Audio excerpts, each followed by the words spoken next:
안녕하세요. 그때 그 날씨 차윤입니다. 비 내리는 월요일입니다. 지난 주말 어떻게 보내셨나요? 아마 설 준비 때문에 분주하게 움직인 분도 많으셨을 것 같고 휴가를 내서 벌써부터 고향집에 가신 분들도 있을 것 같습니다. 날씨는 대체로 맑아서 큰 불편은 없겠지만요. 오가는 길 사고 발생하지 않도록 유의하시기 바랍니다.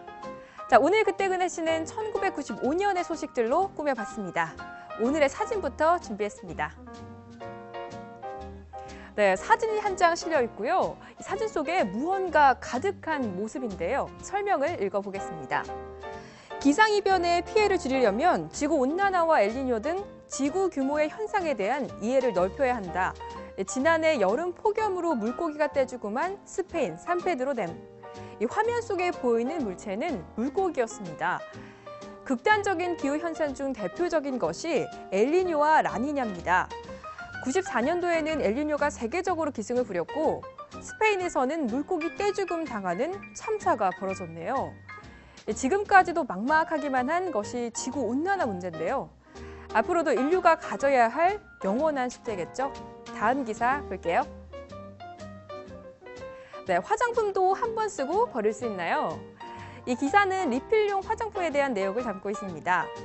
사실 지금은 너무도 당연한 것이 리필 화장품인데요.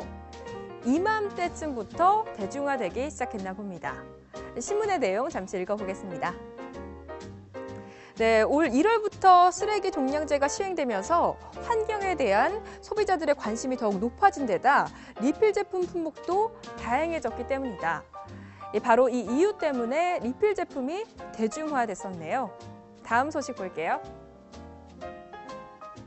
네, 여성답게 아니면 대담하게. 95년도에는 어김없이 봄이 다가오면서 올봄 유행할 패션에 대해 소개해주는 기사가 실렸습니다. 자, 사진을 확대해서 좀 살펴볼까요? 네, 하얀 자켓에 하늘거리는 꽃무늬 치마와 블랙 색상의 이 티를 매치했네요. 이런 패션은 페미닌 무드라고 부른다고 합니다. 꽃무늬 치마의 블라우스는 지금도 사랑받는 패션 중 하나인데요. 개인적으로 이 자켓만 아니라면 저도 자주 찾는 패션 중 하나입니다. 다음 사진도 볼게요. 네, 외국인 모델이고요. 짧은 원피스에 가디건을 걸치고 있는 모습입니다. 목선을 드러낸 것과 치마의 길이로 봐서 이 패션이 글래머 룩인 것 같은데요. 글쎄요. 저는 촌스럽다는 생각이 드는데 제 눈에만 그런가요? 참 패션이라는 것이 묘합니다. 그 당시에는 멋져 보이는 패션일수록 시간이 지나서 보면 촌스럽게 느껴지잖아요. 아마 여러분이 요즘 즐겨 입는 옷도 10년 후에 보면 왜 그랬지? 하는 후회가 들지 않을까 싶습니다. 올 봄에는 어떤 패션이 유행할까요? 일단 겨울 패션을 살펴보면요. 오버핏 사이즈의 코트의 와이드 팬츠라고 해서 통이 넓고 발목이 보일 정도로 기장이 짧은 바지가 유행했습니다. 올봄에는 90년대 문화가 유행하면서 데님 소재의 재킷이나 물방울 무늬 블라우스가 유행할 것이라는 전망도 있었고요. 이 파스텔 컬러가 유행할 것이라는 이야기도 있었습니다.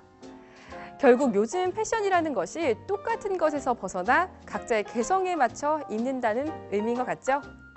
지금까지 그때 그 날씨 차윤이었습니다.